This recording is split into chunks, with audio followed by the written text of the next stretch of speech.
Bonjour, nous, c'est Yo-Yo et ses 4 aventuriers. Nous nous préparons pour un merveilleux voyage, un tour d'Europe en camping-car prévu pour juillet 2021. En attendant notre départ, nous allons partager avec vous nos préparations pour cette aventure et nos balades. Le compte à rebours est lancé. Ni les pessimistes, ni le virus ne nous arrêteront. Alors, attachez vos ceintures et c'est parti! Bonjour à tous, bienvenue sur notre chaîne Yo-Yo et ses 4 aventuriers. Aujourd'hui je vais vous faire un camping-car tour de notre compagnon de route. Donc ce sera que l'extérieur sur cette vidéo et dans la prochaine vidéo je vous ferai l'intérieur. Donc on est sur un chausson 716 Welcome qui fait 7,49 m de long. En hauteur il fait 2,92 m et en largeur 2,35 m. Voilà, donc maintenant on va parler du porteur. Venez, suivez-moi. On est donc sur un porteur Ford 170 chevaux 2 litres. Donc désolé pour ceux qui n'aiment pas les Ford, parce qu'on entend souvent les casse moteurs, les injecteurs, tout ça. Donc pour l'instant moi je touche du bois, j'ai pas de problème. Moi j'ai que 15 000 km au compteur, mais bon. Donc il est de 2019, il est très agréable à conduire je trouve, mais il a quand même 2 points faibles. Son gros point faible, ça serait son petit réservoir, sa petite contenance de réservoir de gasoil qui fait de mémoire 60 litres. Donc autant vous dire que tous les 500-600 km je suis à la station. Donc ça c'est un peu contraignant. Et la déboule, le système à déboule qui est pour moi pourri. Voilà. Allez, on continue le camping-car tour, suivez-moi.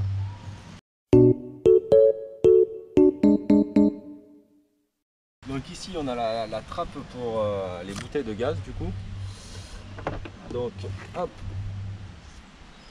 Donc nous on a fait le choix d'avoir une bouteille de gaz de propane normale on va dire. Et on a rajouté une bouteille de GPL qui est exactement la même contenance de gaz que la bouteille de propane. 27 litres de mémoire.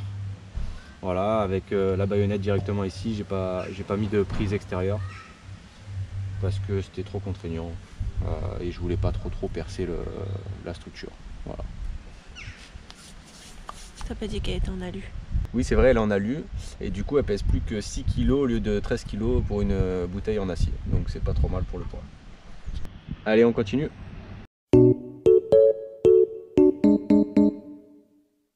Moi qu'est-ce que j'ai rajouté? J'ai rajouté une sève d'or ici pour la sécurité tout simplement.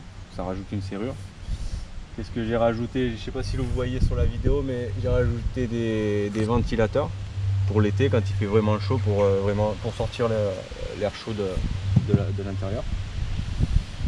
Ensuite on a la trappe WC. Moi je ne vous la présente pas, hein, c'est toutes les mêmes. Hein. Voilà, la boîte à caca. Hop. Ici on a la tirette pour les eaux usées.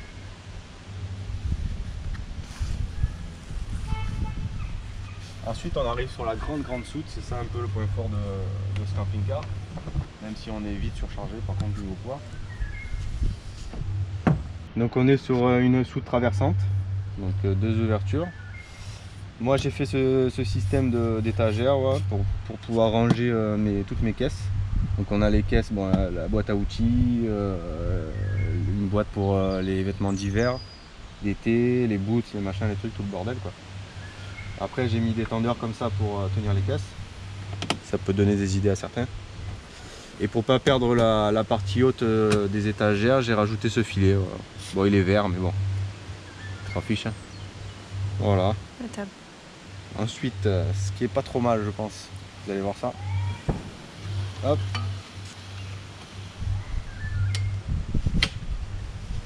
Ça c'est fait maison ça. J'en suis fier. C'est pour mettre la plancha tout simplement, avec la petite binouse. Parfait, le top. Ça se retrouve comme ça.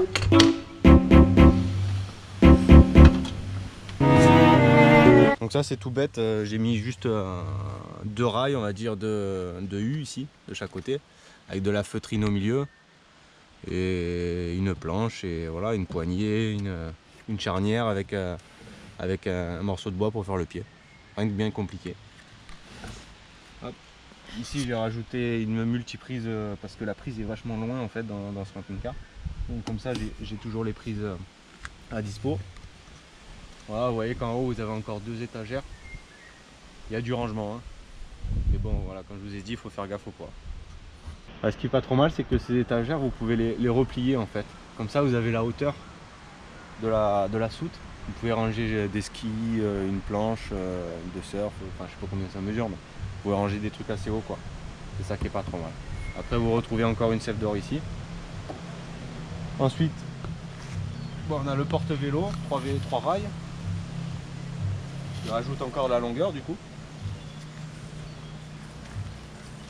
Là on est sur l'autre côté de la soute. Donc encore une selle d'or. Ça c'est notre canoë-kayak qu'on n'a pas encore eu l'occasion d'essayer. Enfin, à part si on l'a essayé dans notre appartement. Pour ceux qui nous suivent sur Instagram, vous avez la photo pour voir s'il était bien étanche. Voilà, après ici vous avez une échelle télescopique, voilà, c'est le mot. Ça c'est pas mal pour aller nettoyer le toit ou nettoyer le panneau solaire. Ici j'ai mis hop, un petit support pour mon tuyau d'eau. Et ça c'est, bon je l'ai pas là parce que je suis branché sur le secteur, mais là c'est pour enrouler mon câble 220. Alors ça, si j'ai un truc à conseiller, c'est bien ça. C'est tout simplement une sortie pour connecter la petite douchette extérieure. Donc on a l'eau chaude et l'eau froide.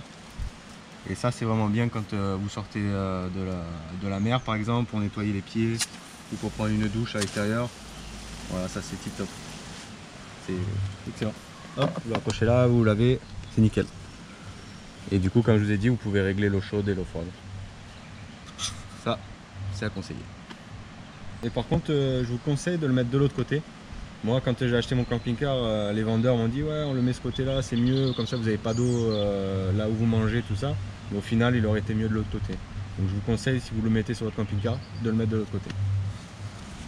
Donc ici, vous avez la prise 220, voilà, avec la petite toile d'araignée qui va bien. La Technical Box, comme ça qu'ils l'appellent, avec, pour remplir l'eau, le réservoir d'eau propre. Donc ça aussi, je l'ai acheté à part, je vous le conseille, c'est top. Vous n'avez plus qu'à rebrancher votre tuyau d'eau et vous ne tenez plus rien, c'est nickel. Et comme on a une prise d'air de trop plein en dessous le camping-car, il n'y a pas de risque, quoi. C'est nickel ça. Voilà, pour vidanger votre réservoir, vous avez ici, je ne sais pas si tu le vois bien, mais vous avez une prise. Enfin une prise, comment on appelle ça, mais bon. Voilà, pour vidanger. Ensuite, ça vous l'avez vu sur la dernière vidéo normalement que j'ai fait la modification de la prise. Ici vous avez tout le côté électrique. Ici vous avez tous les fusibles. Ici les disjoncteurs 220.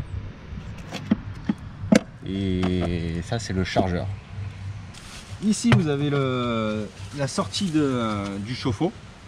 Voilà, donc ça faut pas l'oublier pour si vous voulez mettre votre chauffe-eau en route, parce que sinon il va se mettre en sécurité.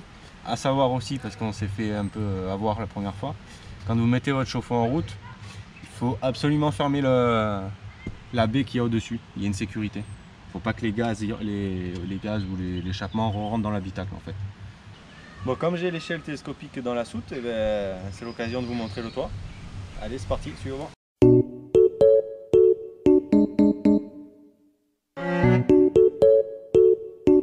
Comme vous pouvez le voir, vous avez un panneau solaire de 135 watts.